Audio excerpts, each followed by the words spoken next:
Good, snowy, red Friday morning here in Kansas City, everyone. I'm Dr. David Wild, Vice President of Performance Improvement here at the University of Kansas Health System, sitting in for our Chief Medical Officer, Dr. Stites, again today. We are coming to you live from the Dolph Simons Jr. Family Broadcast Studio. Excuse me. Lately, your questions have been focused a lot on vaccine side effects and on variants of the virus and their impact on vaccine efficacy. So we invited Dr. Gregory Poland with Mayo Clinic's Vaccine Research Group back to help answer those questions. You may recall Dr. Poland is a physician scientist whose focus in part is on development of novel vaccines against emerging public health threats. We will jump right into a conversation with him in just a moment, but first, Dr. Dana Hawkinson, our Medical Director of Infection Prevention and Control, joins us with a look at our patient numbers from overnight. Yeah, I'm excited for today's show. We are so lucky. I think the Kansas City community is lucky to have such an expert on today, so it'll be really good. Our numbers right now, we are in that plateau that we've been at, about 120 total patients. We've really been in that 60 to 70 acute range. We have 66 right now with that acute infection, 21 in the ICU and 10 on the ventilator. We do have 54 in that recovery period, with 3 of those on the ventilator. Hays has been doing a little bit better. They were at a little bit of a plateau as well, kind of dipped down just a little bit. 19 total with 17 active and 2 in that recovery phase. So there's a bit of a picture about what's going on here. I think we'll jump right back into the conversation with Dr. Poland. As Dana mentioned, we are extremely lucky to get a portion of his time this morning. Dr. Poland, I am assuming you're in Rochester this morning. How are things there today? Florida. We're doing okay. We've also seen a decrease in the number of hospitalized cases, the number in ICU, but we're starting to see an increase in the number of positive tests in the community again. And that pattern is also consistent with our experience at both positivity and also the number of positive patients in the community, especially in our outpatient testing. So, sounds like we are facing similar challenges in our communities. Not necessarily surprising, I suppose. We've all heard. That's correct. I think the biggest concern we have will be the effect of these variants, which, as you know, as they've taken hold in various geographic locations, they have caused numbers to really soar. And I would anticipate that that's a likelihood for all of us. Great points. I think that's probably where we'll spend the majority of our time here on the variant conversation. Our community is asking lots of questions about the impact of those variants, whether they be clinical impacts on transmission, as I think you've hinted at, but also questions about, are these variants more likely to cause mortality? And also, is there an impact of these variants and their mutations on the efficacy of vaccines? So maybe take your pick and start there where you'd like, because those are big questions, I know. Yeah, well, these variants are of concern. When you look around the world where there's been a lot of sequencing and a lot of good work related to this, you see the number of cases increase. Now, this is a critical point, because when you look in the media, they will say these variants are no more lethal. That seems to be true. But the number of deaths and hospitalizations goes up exponentially because you're infecting so many more people. And this is really an important point for people to understand. It appears that these variants may be 40, 50% more transmissible. And when that's the case, you have an increased number of people who will end up hospitalized in ICUs and dying. Now, in regards to the vaccine itself, it's a very difficult question to answer this early on. It appears, at least by laboratory testing, that some of these variants might have their neutralization reduced by 40 to 50%. Nobody's particularly sure at this point. There's been one hint of preliminary data done by Pfizer with the Pfizer vaccine, where they took a pseudovirus. In other words, they took a virus and included just the one mutation in the receptor binding domain. And in that model, an artificial model granted, in that model, there was no reduction in neutralization by vaccine-induced antibody. So a lot to learn yet in regards to these variants. And I think, to Dr. Poland's point, it's something that we've talked about here since the beginning. Yes, 80 to 85% of the people will never have to seek medical attention, but 15% of those will, and a smaller percentage will move on to death.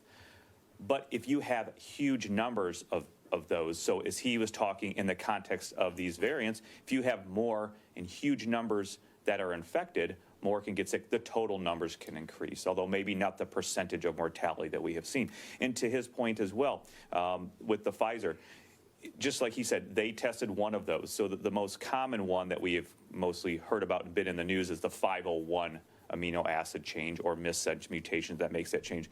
There is another concerning missense change in there, changing one of the amino acids at position 484 in the spike that can change the receptor binding domain. That, I believe, Dr. Poland, hasn't really been looked at. They probably are looking at it now, but I don't think we've seen any preliminary data about that one. No, you're exactly right, Dana, that E to K 484 mutation in the receptor binding domain is one of three. The N to Y 501 is the other one, and the K to N 417 is the third one. What the combined effect of those will be is unclear. And, you know, I liken it a bit to how we think about cancer. That is the transformation from a normal cell to a malignant cell. It takes multiple hits or changes before that transformation occurs. And to maybe stretch a metaphor a bit, that's what we're seeing here is the accumulation of not only RBD mutations, but mutations in the S protein and in other locations. And that's of concern because remember that all of the vaccines being developed in the West are S-only vaccines, which we would never do with any other RNA virus. And as I've published, I think may ultimately turn out to be the Achilles heel long-term of our current vaccines. Wow. Yeah, so let's try to unpack some of that because there's a lot there. Let's maybe start with your last comment about the Achilles heel, because I don't want people listening in or watching today to take that to mean they shouldn't get the vaccines that are available to them right now, correct? Right. You know, the analogy I would use is, let's say that your car can go 110 miles an hour and something happens to that engine so that it can only go 100 miles an hour. That has no functional effect on what you hopefully are using your car for. I'm hoping that's what the case will be with these mutations and perhaps mild reductions in antibody. Long term, could that have a more significant effect, like immunity not lasting as long or having to give a booster more frequently, or like we do with flu vaccine, having to change strains on a periodic basis? All of those are possibilities.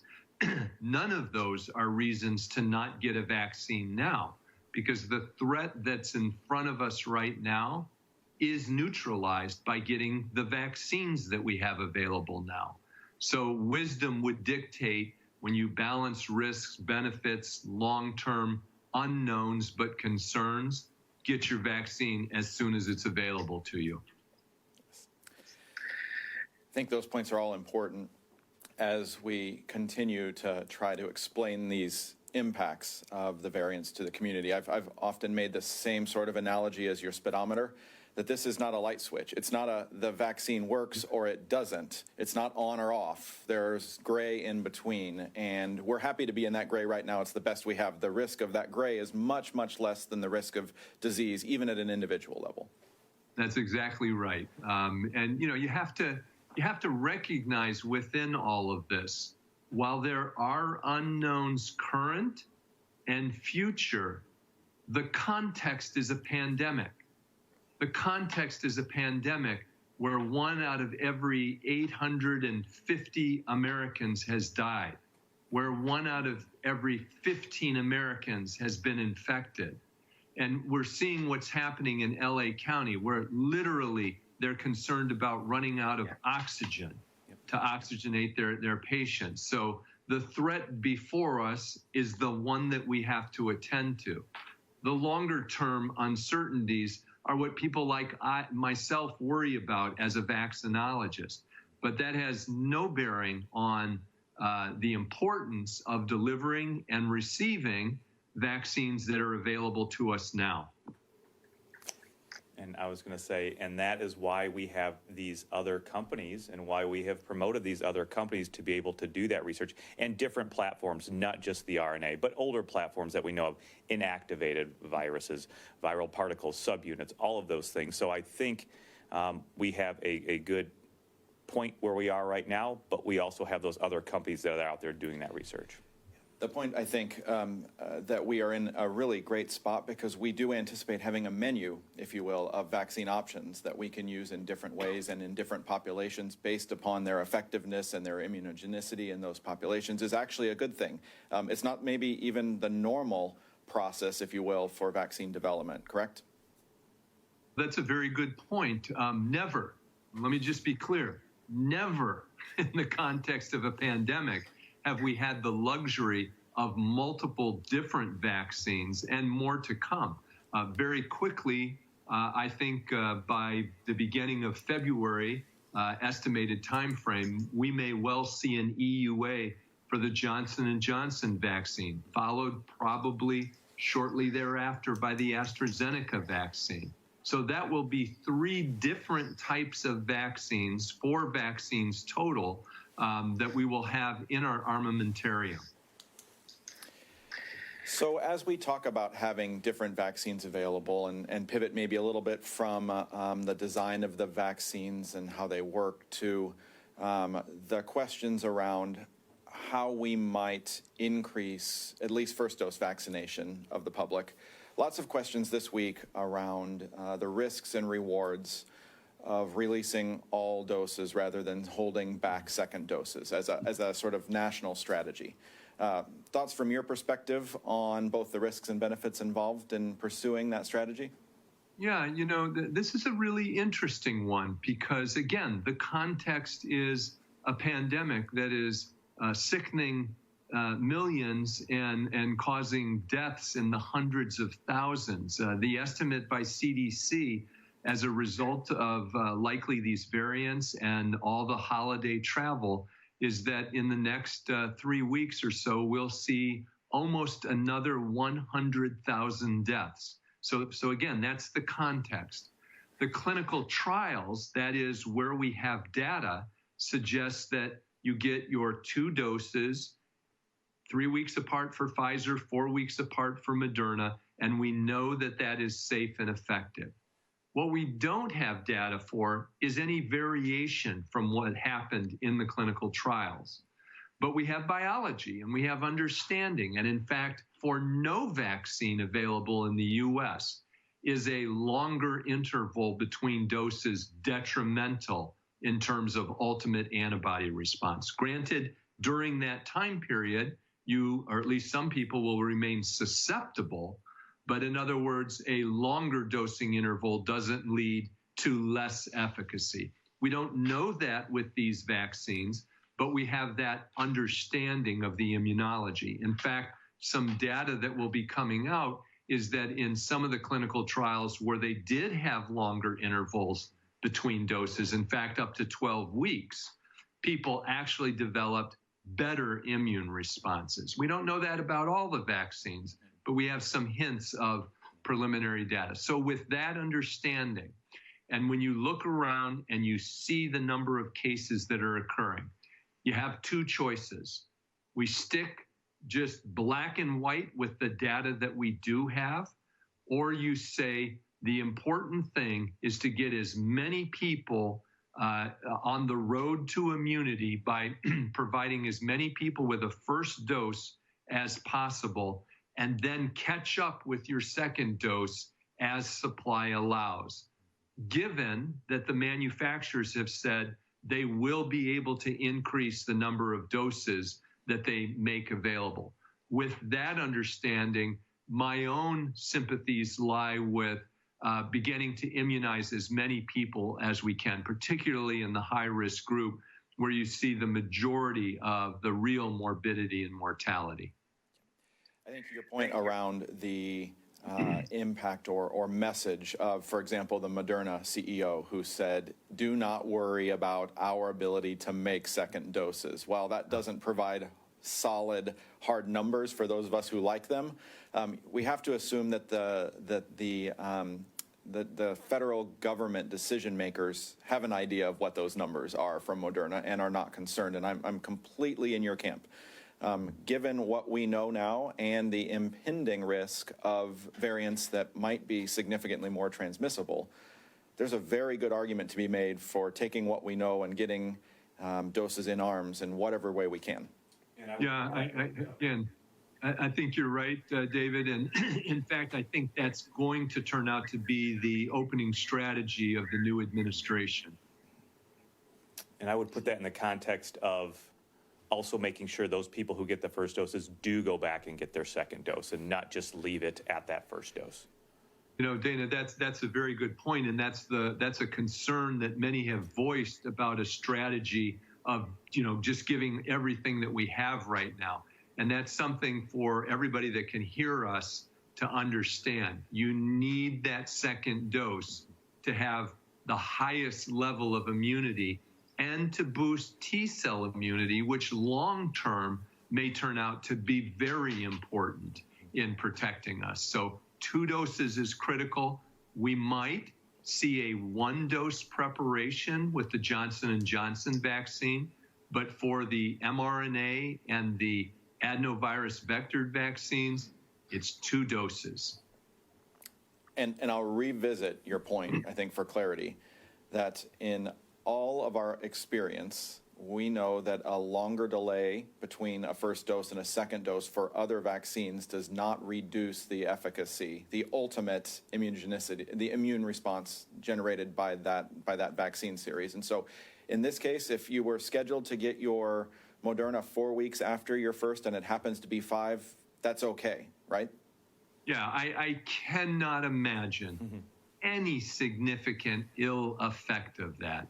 You know, just to be super clear, the only vaccine where we see a slight decrease in antibody level when you prolong the interval is the Shingrix vaccine. No other vaccine is that true of. That does not equate to a decrease in efficacy.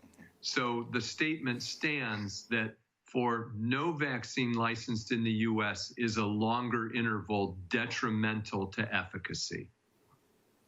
Great, thank you. So with that context, what would you say to someone who remains hesitant to accept a vaccine when they are offered in their community? Yeah, you know, I want to distinguish between people who are hesitant because they have questions and people who just reject any sort of science. If you fit into the camp where you reject science, you're going to have a very difficult life because you're going to make decisions based on something which is neither repeatable or generalizable. So you'll be guessing all your life. People who have questions and hesitancy about the vaccine, I think it's legitimate to have those questions. It's legitimate to be unsure for something new like this. And so you have a couple of choices. You can make decisions based on what unqualified people in the media or celebrities or politicians tell you, or you can make it up as you go along based on what you read, or you can listen to experts who spend their lives studying this. When you take physicians, for example, the 3 of us all took an oath I take very seriously, to first do no harm. and to be ethical in what I recommend to my patients and how I treat them. Now, that doesn't mean that we possess all knowledge. Science knowledge increases and proceeds with time. But what we do have is a deep understanding of viruses, of immunology, and about the value of vaccines. Everything, as I tell my patients, every single thing you do in life, everything you eat, drink, every instrument or tool you use has risks and benefits to it. Wisdom resides in balancing those risks and benefits to your benefit. And so you have to look at data. And the data says these vaccines are very safe. Perfectly safe? No, nothing is perfectly safe. Perfectly effective? No, nothing is perfectly effective. But these come as close as I've ever seen any vaccine. I mean, we're talking about 95% efficacy in the face of a virus that's sickening and killing so many people. For me, the answer is easy. I got my first dose of vaccine 9 days ago now, so I'm looking forward to my second dose. I field questions from hundreds and hundreds and hundreds of people by email, social media, et cetera. And really the only contraindication, the only reason somebody wouldn't get one of the two currently available vaccines would be if we knew they had an anaphylactic reaction history to a component in that vaccine, which is a vanishingly small number of people. Thank you so much for that. Two points I'll emphasize in there, I think. Number one, we are regularly getting questions about the percentage of our healthcare workers that are refusing the vaccine or are not taking it. And that's a hard question to answer because we have a good percentage of healthcare workers that are not declining, they're not refusing, but they are hesitant for some reason, or they are delaying a week or two because of some reason. And that makes it look at the moment like maybe only 65% of our healthcare workers are accepting the vaccine, but it's not that the other 35% are declining. And that is an important distinction. And secondly, to build upon your points about the oath that we all as physicians take to first do no harm, to be ethical in our answers, to build relationships based on our best judgment. We see that bear out in the public surveys for who, at least in our state, who is most able to help you decide if you'll accept the vaccine. And it's your primary care physician over and over and over again, the largest emphasis and impact. The same is true about where people feel comfortable receiving the vaccine, and doctors' offices and hospitals are at the top of that list. And I think that does, I think, support the fact that for the most part, our patients do understand that we are trying to do everything we can to offer them the best advice and to be ethical and approach this problem in all of its context that you've described in a way that says we are here to make sure that we are first doing no harm. It's interesting. This comes up with MMR, with the pandemic influenza vaccine, comes up with every single vaccine, and it always has. I wrote a review article for the New England Journal of Medicine, went back to the founding of this country, and these same issues arose with smallpox vaccine. Some years ago, we looked as best we could at all of the physicians and their children at Mayo Clinic. And we could not find a single instance in which children who were eligible, there are some contraindications, but were children and physicians who were eligible for a vaccine had refused it or not taken it. And I've often used that with my patients to say, do you really think that as physicians, we would be taking vaccines that we had reason to believe caused more harm than good? Do you really believe that?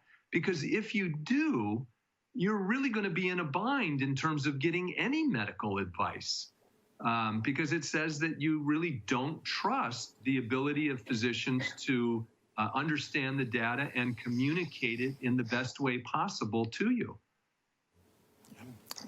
Couldn't agree more. So with all of that background, I know that we have questions coming in fast and furious. Let's open it up for some reporter questions. Do we have any reporters on the line this morning? Hey, good morning. Cody Holyoke, KMBC 9 News. Good morning, Cody. Hey, guys. President-elect Joe Biden came out yesterday with part of his COVID plan, and we kind of heard this leading up to this, 100 million doses of the vaccine in 100 days. Given the shortfalls that we've seen, or even with Dr. Norman saying, hey, Kansas is only getting so much vaccine, and we're seeing that in other states, is that realistic, and what's the outlook right now as far as from where you're sitting? Dr. Poland, I'll let you start. Yeah, first of all, I think when you announce goals like that, they are in part aspirational.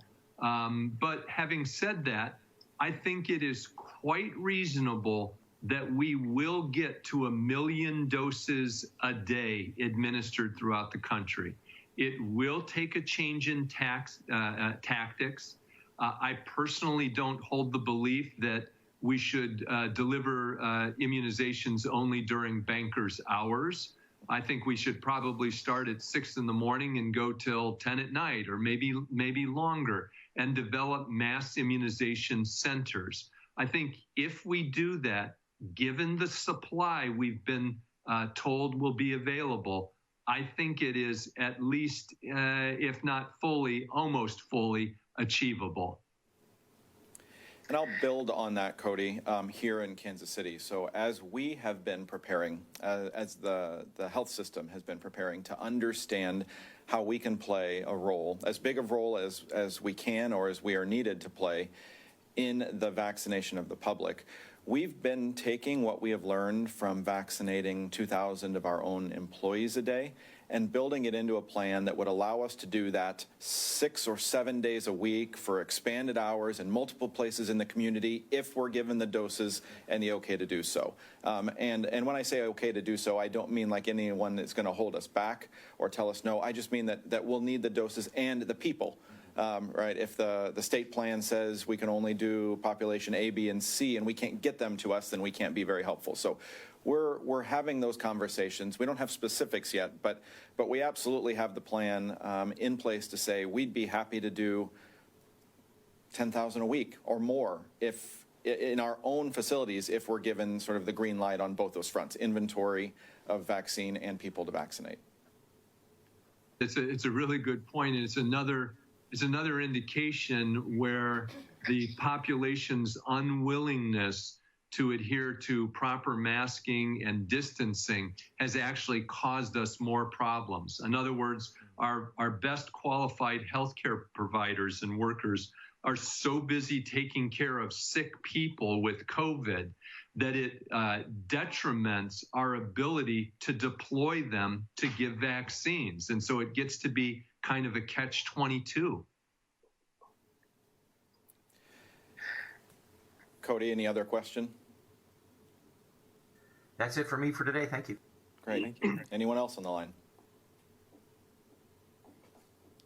All right, Jill, community questions? Yes, they've been pouring in. Thank you for your patience. Daisy wants to know, could we just not tweak the mRNA in the vaccine in real time every 6 months or so to keep up with variants? Great question.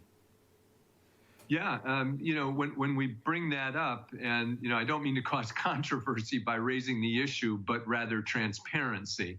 One of the beauties of the mRNA platform, as we saw with the initial development of this, is that you can change that genetic blueprint in days. So much like flu vaccine, if we needed to change what's in the vaccine, that is the mRNA blueprint for the spike protein, that could be done in days and manufacturing probably weeks to a month.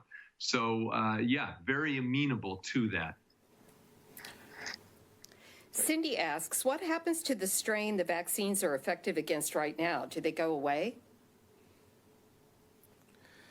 If I understand the question, I think what the listener is asking is, if I get a vaccine against that strain, will that strain go away? The answer would be no, unless nearly all of us got that vaccine, and therein is a problem with vaccine hesitancy and rejection.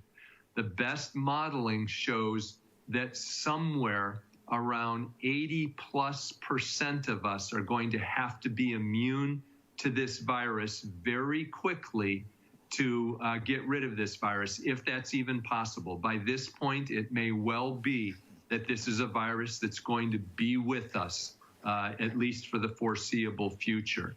Why do I say numbers as high as 80 to 90%? We've seen one large city in Brazil where even where 76% of the population had gotten infected, they were still accumulating new cases.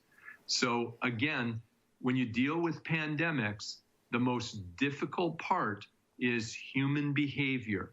And if we can't get somewhere in the 80 plus, maybe even 90% of the population immune by the use of vaccines, we're going to have a very long, very dark period in our history. Already in the US, life expectancy across the population has dropped by a little over a year. That is a stunning number at a population level. All of the advances in cardiovascular and oncology that have advanced life expectancy over the last decade have now been erased by the death rate of this virus. And I'll add, right, the point you made earlier, Dr. Poland, that to date, only 1 out of 15 in the population have been infected. So only Correct. 1 out of 15 in the population have natural immunity. Right. And so the vast majority of the population is still very, very susceptible if they've Yes. not been vaccinated. Yeah, good point. And I'm sure, as Dana would say too, one of the things that is true about this, but we don't know all of the specifics, is that people appear to become susceptible again over time. We know that clearly with the seasonal coronaviruses. We're beginning to see now several handfuls of cases of people who have gotten reinfected after a documented initial infection. So for various people at various times, they're going to lose immunity, become resusceptible, which is why we're trying to get everybody vaccinated. Yeah, and from what we know, the vaccine in many people in the trials seem to have higher levels of T cell and antibody activity than did natural infection, especially some mild infections. So certainly that is the case. And I think to your point, we draw some of our best evidence from the original SARS, but also from those seasonal coronaviruses that have been with us for generations and hundreds of years. And both of these really conversations, the reasons that Dr. Poland and Dana just outlined are important answers to questions that I get every day that says, I had COVID-19, why should I get the vaccine? Immunity wanes naturally, and as Dana said, there's pressure on the virus that's out there and different strains, and we know what that means in the sense of SARS or MERS or the seasonal coronavirus, and there's a very good reason that vaccine-based immunity, T-cell function, for example, being stronger, might be better even than natural immunity from having the disease. And we have to understand that this virus continues to evolve. We want to say mutate, but it's really evolution. And right now, there's really no external pressure. The vaccine, there's probably no significant amount of people in the world that are vaccinated, so I don't think there's a large vaccine pressure on it to evolve. These variants that we've seen have done so really on their own without external pressure of treatment, vaccination, really monoclonal antibodies, because those haven't played a significant role in this. So this is doing it on its own.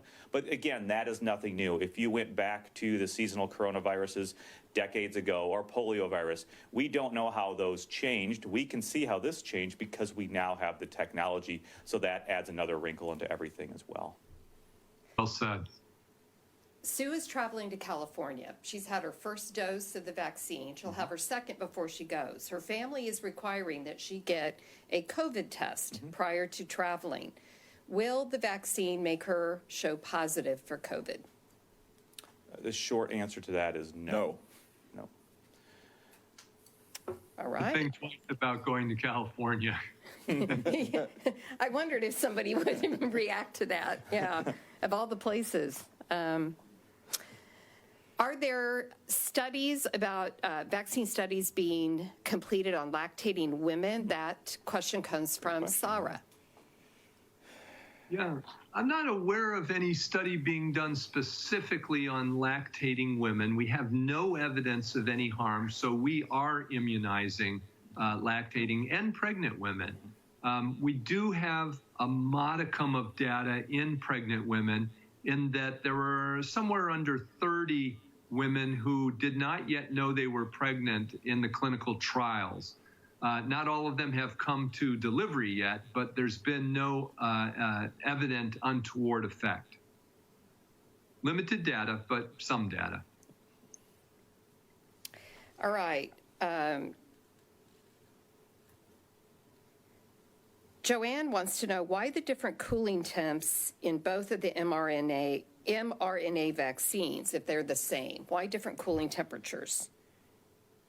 You know, that's a very good question, and I don't think I have a great answer for that. It has to do with the lipid stabilization of the lipid nanoparticle that carries mRNA, and those lipid nanoparticles are different between the two vaccines. How that relates to the necessary temperature, I'm really not sure. Yeah, I think it is safe to say, as you're pointing out, that that's not necessarily related to the mRNA itself. The mRNA does not need different storage temperatures, but the lipids that allow the mRNA particle to be taken into the cell are different between the vaccine candidates available. And so something in that process, or the preservative or storage, all of those things, lack of preservative, are all important in that conversation. And both of those manufacturers, by the way, have signaled that they are trying to develop more heat-resistant preparations, which I think we'll probably see in the future, because I think our future is going to be to see a lot more in the way of mRNA vaccines for other pathogens. Okay, Michelle has a question and a statement, and she's talking in caps, all caps. Oh man, that's never good. Well, no, actually, I think she's trying to say that it's good, but she says that she just keeps hearing that people say, "Oh, I had a stronger reaction to the second dose. I had a fever for 2 to 3 days and horrible body aches." And then she goes to caps. But this is better than COVID. Can you help people understand? That's a great question. And she said also the stats on how many people will have adverse reactions. Will everybody have adverse reactions? I think we talked a little bit about it, but some people join the program after we make statements. That's a great question. So your listener, I think, actually said it probably better than any of us. And she's exactly right. I do want to maybe clarify one thing. The headache, the sore arm, the swelling in the arm, the feeling fatigued are not evidences of something going wrong. They are evidences of something going right. What I mean by that is when you give these vaccines, the cells in your body release chemicals called cytokines and chemokines. They're basically signals to the body saying there's a dangerous pathogen here, attack. And those chemicals that are released are responsible for the side effects that she's talking about. So they are evidence of a vigorous and appropriate immune response. Now, in some people, their immune system can overdo it, just like for some people that get infected with the virus, their immune system can overdo it and actually cause problems. She's right in that when you look at the clinical trials, the reactogenicity of the second dose tended to be greater. But again, if my own personal experience is any judge, and of course it's an anecdote, I had maybe the slightest feeling of fever, a moderately sore arm, and mild swelling that lasted maybe 24 to 36 hours. That's a whole heck of a lot better than either being at home for weeks on end or being in the hospital or being on a ventilator. And Dr. Poland, I'll add an N of 1 to your anecdote and make it anecdotes. So I received my second dose of Pfizer yesterday, actually. I'm about 18 hours out from that vaccination here in our clinic. And outside of a sore shoulder, a sore arm, muscle soreness at the injection site, which is both comparable to the first dose, at least so far in my experience, and probably any flu shot I've ever received, maybe slightly more fatigued as I went to bed last night and slept hard, but outside of that, feel good this morning. And so now we can say we have an N of 2. Yeah, and actually what the clinical trials show is that that's actually what's most common. I mean, the media kind of reports on the more dramatic ones, but those are less likely to happen. I do think it's important, though, that we tell our patients, here are the kinds of side effects you may experience. Those are normal, so that people don't get alarmed. Maybe one other point to make.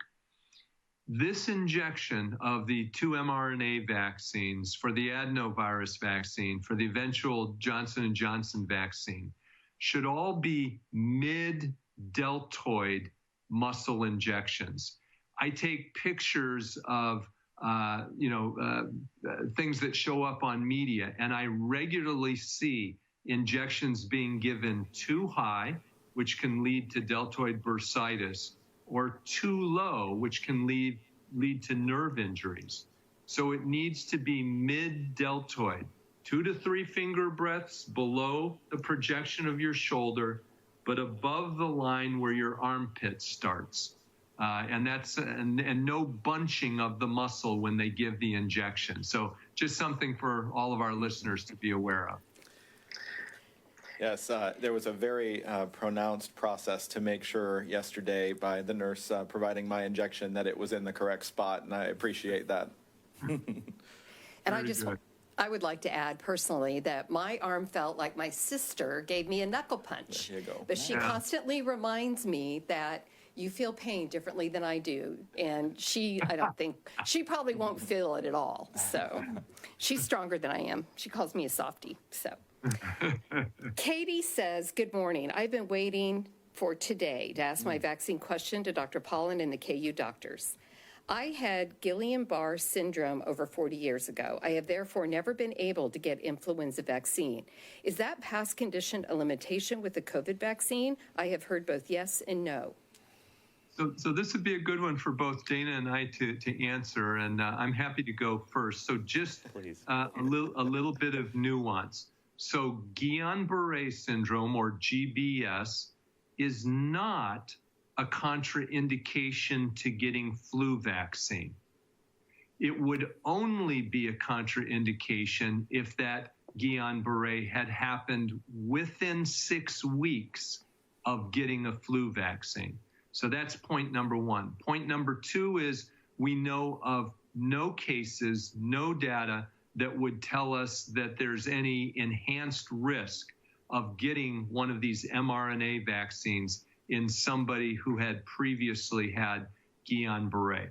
Point three is that Guillain-Barré is often caused by some of the viral infections that occur. For example, influenza itself can lead to Guillain-Barré. So again, you're balancing risk and benefit. And at this point, I would say that clearly the balance lies in getting the vaccine. Dana, I'm curious if you would agree. No, I think that was perfectly said. And it should be noted, to our listeners that there are more cases of Guillain-Barré syndrome with people who actually get influenza infection compared to those who actually get the vaccination. So getting influenza infection puts you at higher risk of getting Guillain-Barré than influenza vaccine. Thank you for being kind and teaching me how to say it. Cindy, who is not my sister, another Cindy, said, should you stop taking Humira? Did I say that one right? Okay, before taking the vaccine. So this is an area that we get into, and I get lots and lots of these questions. And again, I want to be very transparent. Nobody has done a study looking at the appropriate interval between any of the disease-modifying agents, monoclonal antibodies, et cetera. Nobody's done a study to say the optimal time to give a vaccine would be, X. We have some guidelines. For example, at Mayo Clinic, we delay giving a vaccine for 90 days after somebody's had COVID or after they've had convalescent human plasma or after they've had monoclonal antibodies. That's not a safety issue as much as it is a supply and immunogenicity issue. So that would be my comment in regard to that question. Lindsay and several others are asking, with 332 million people in the U.S., out of 332 million people in the U.S. that we believe have had it, that might be asymptomatic, and the ones that are getting the vaccine now, when do we reach herd immunity? Well, Dr. Poland, I think you touched on that. Yeah. To really have the largest impact and to say this isn't going to be something we're dealing with on a daily basis. It's 80, 85, maybe even 90%. Right. There may be some other nuance in that answer. You mentioned the what we know from natural infection in Brazil is that 75%, give or take, wasn't enough. Right.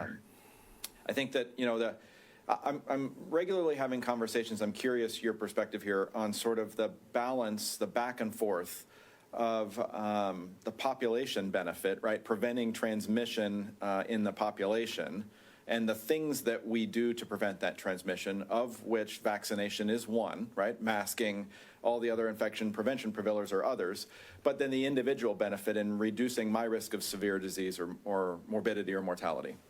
Yeah.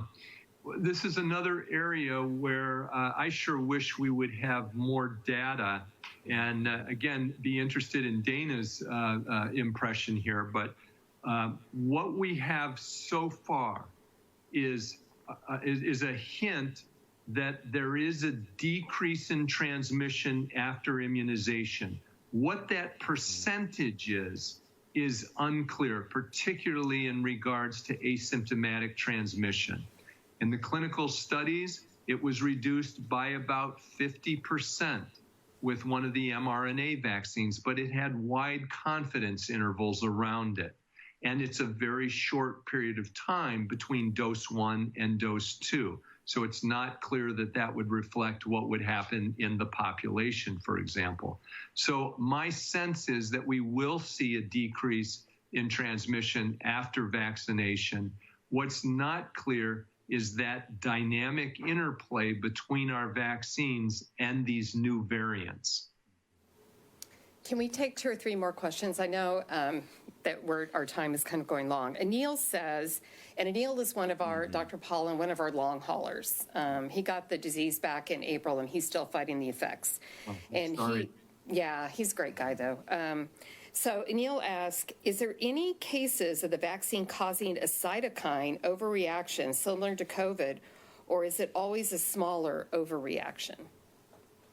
Yeah, it's always a smaller overreaction, if you will, compared to COVID. And again, my heart goes out to him, and it looks like his sister or wife or something there with him. It's a very difficult situation. I think maybe one other thing, and a picture, says 1,000 words. That's a young man.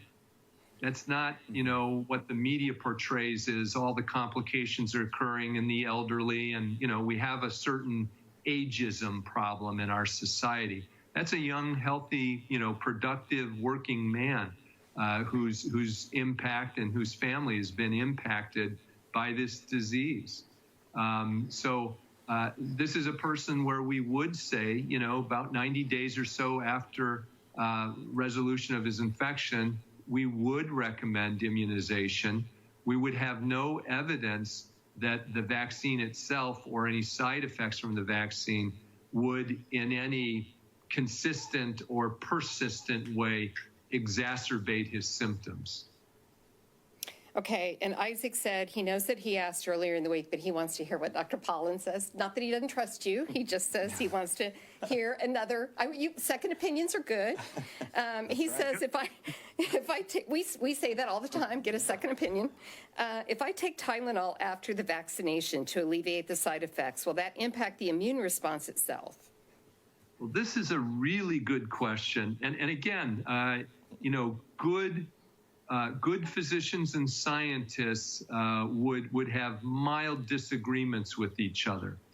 The way I read the literature is there is some evidence for a decrease in antibody response to the childhood vaccines after Tylenol or ibuprofen. Whether those are clinically significant reductions, I don't think so. When it comes to adults, the best studies that I've seen, which have been done with influenza vaccine, suggest no significant difference. So if you really need something like an antipyretic, I don't think you want to take aspirin here, but Tylenol would be my preferred recommendation, maybe followed by ibuprofen. I do note that in one of the clinical trials, the AstraZeneca clinical trials, in some of the study sites, they actually did pre-dose with what they call paracetamol, but acetaminophen. Dana, would you generally agree with that assessment? I would, and you understand that certainly ibuprofen or an NSAID like that can have some anti-inflammatory effects. We understand that. Tylenol does not have those similar anti-inflammatory effects to that nature. But you also have to understand the half-life of those drugs is really pretty small. So if you are continuing to develop that immune response over 7 days, 10 days, 14 days, and then again that second dose as well, which is going to be another 7 to 10, 14 days before you reach maximal immunity, 24, 16 hours of taking a small dose of pain medicine is probably not going to affect the overall immunogenicity of the vaccine. Yeah, and I think to maybe add just a little bit to that, sometimes we get the questions, should I pre-treat? And my answer to that has been, with all of this evidence, I don't think that there's a great reason. There's not evidence that pre-treating is beneficial, for example, and so the adverse effects, if you will, the intended effects, the things that people feel and that we should tell them to expect are, for most people, not debilitating, and you can wait till you see if you need a dose of something. And if you need a dose of Tylenol 4 hours after or 8 hours after, great. But there's probably not a good reason to pre-treat everyone with Tylenol or ibuprofen. I agree. I've had a couple of patients say, but I would really feel more comfortable doing that. And I say, you know what? If that helps you to make the decision to get the vaccine, do it. Yeah. We have talked on the update previously about liver transplant patients and people with liver disease and some of the challenges of the vaccines. We have people asking, one or two people asking, will there be a vaccine that helps them against COVID? I think this vaccine does help them against COVID. I think there's some talk or concern that maybe their immune response might not be. I think, overall we have concern when anybody is in an immune compromised state, whether that's on immunosuppressive drugs, it's active cancer, hematologic malignancy, even just having end-stage liver disease. We understand that sometimes I have to give double dose of hepatitis B vaccination in our end-stage liver disease people. So that's why it's important. Hopefully you are being followed by a medical team to talk with them, but it's certainly going to be safe. And they will determine, because if you don't get your vaccines before transplant, there is a time period where you will start getting vaccines after transplant, and you will probably be able to get the vaccine once you reach that. And that is for liver transplant, heart transplant, bone marrow transplant. They all have their standard protocols for when they're able to start giving vaccine. All right, last question. That's a good point. Yeah, our practice is the same. We have a time interval after transplant, depending on the transplant, before we give vaccines. Generally don't give it if they're experiencing any graft versus host disease. And we try to give it at what we think their lowest level of immunosuppression is going to be. They may not respond at 95%. It might be 70% or 50%, but that's better than 0%. All right, I guess the last question, we have several people that have had reactions to the shingles vaccine. And they're wondering if the COVID vaccine will cause them to have similar reactions like they did to shingles. So I think I'm probably the oldest person on our 3-physician panel, and maybe the only one that got Shingrix. I don't know. I don't have reactions to vaccines. I've had 3 doses of smallpox vaccine and had no particular problem. I had no problem to the live attenuated shingles vaccine. Yes. Shingrix did wallop me. I got a fever. I was so fatigued I had to go to bed. I had a swollen arm. I was supposed to fly the next day and had to delay my airline reservation, all of which disappeared within 24 hours or so. And I've already described my reaction to, I happened to get the Moderna vaccine, very short-lived, very, very mild. So again, if my experience is of any value to the listener, I think in general, people would say that their reaction to the COVID vaccines is less than the reaction they might have had to Shingrix vaccine.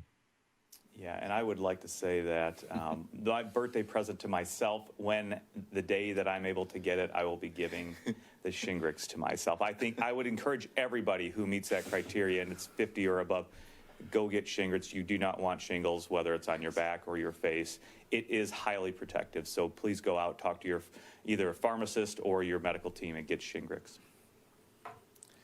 All right. Well, Monday is Martin Luther King Day, and while the hospital never closes and our staff definitely never sleeps, our non-clinical offices and support are closed in remembrance. Tuesday morning, we will be back with Kansas City, Missouri Mayor Quentin Lucas to talk about how vaccinations are going on the Missouri side of the state line. And our good friend, KDHE Secretary Dr. Lee Norman, will be back to update us about vaccinations across the state of Kansas. Dr. Poland, thank you so much for your time today and for joining us again. My pleasure. Oh, thanks. Any final thoughts you'd like to share with those viewers today? You know, I think maybe one thing to prepare people for, and I, with everything in me, I would plead with people, get these vaccines. They are designed to protect you, to protect the people around you, and to prevent this continuing infection in millions and millions of people, which only causes or allows the ability for this virus to continue to mutate and potentially become more dangerous. So lots of reasons to get the vaccine. The other thing is, until all of us are vaccinated, we will be wearing masks and distancing, even after we individually get the vaccine. So do not make the mistake to think that after I've gotten 1 dose or even 2 doses, I can throw precaution to the wind. That is not the case. Great points. Dana? All right. Well, I would just like to say I'm so appreciative of Dr. Poland. I think our audience should understand and be so appreciative of how much of an expert and his knowledge and his compassion brings to our update and to the Kansas City community. So thank you very much. Peace be with you, brother. People don't understand also, we have our expert here, Dr. David Wild, our expert in the data, the numbers, cases, hospitalizations, all of that. Hopefully you will be back on in a couple weeks to give us an update on all of those things, projections as well. And I would just like to say, as we're moving through the weekend, everybody continue to stay safe, do those things that Dr. Poland talked about, masking, distancing, not meeting in large groups. We have the Martin Luther King holiday on Monday. I will actually be taking a break next week. Not so allowed. I will be not coming back in the morning. So if I'm not here, it's not because I'm sick. It's just because I will be taking a break, just getting some downtime. So everybody. We're going to leave you alone. We're not going to ask you to do any show us how to travel videos or anything. No, we know how to do that, and I'll probably just be hanging out and laying low. So, but everybody stay safe, get your vaccines when you are able to. We are looking forward to when the general population is able to, and everybody just continue to stay safe this weekend. Yeah. And I'll maybe end on a note. I'm impressed today I've been impressed, I think, every time we get questions from the community, from our audience that are thoughtful and challenging. And as we have said, I think, to many of the questions today, wow, that's a great question. We've touched several times on the fact that because of our oath, we all strive to provide the best information we can, to do no harm, to ethically provide unbiased information to the best of our abilities. And we very much appreciate the opportunity to answer those questions so that they don't go unanswered, or so that you do hear them directly from people who are doing their best to provide you with the best knowledge that we have at this point in time. So please do continue to participate. Jill does a great job of making sure we get the questions that are being asked the most, and you're playing a very, very important part in that. So as we leave you today, every day our employees are making the decision to get their COVID-19 vaccine. And we've asked some of them, who are you getting the vaccine for? Who is your inspiration? And today, these employees get the final word. I'll answer that question, though. I've received, as I mentioned, both of my doses for my patients, many of whom are transplant patients, for the thousands of frontline healthcare workers here in our organization, and the millions across the country in long-term care facilities and hospitals and dentists' offices, all doing their absolute best to keep our community safe. For my two boys at home, and for my 89-year-old grandmother who had her birthday over the weekend and is doing her darndest to stay in her house and keep herself safe. So those are my answers. There will be many more poignant, probably better answers here in the video spot, but enjoy, and we will see you back here on Tuesday.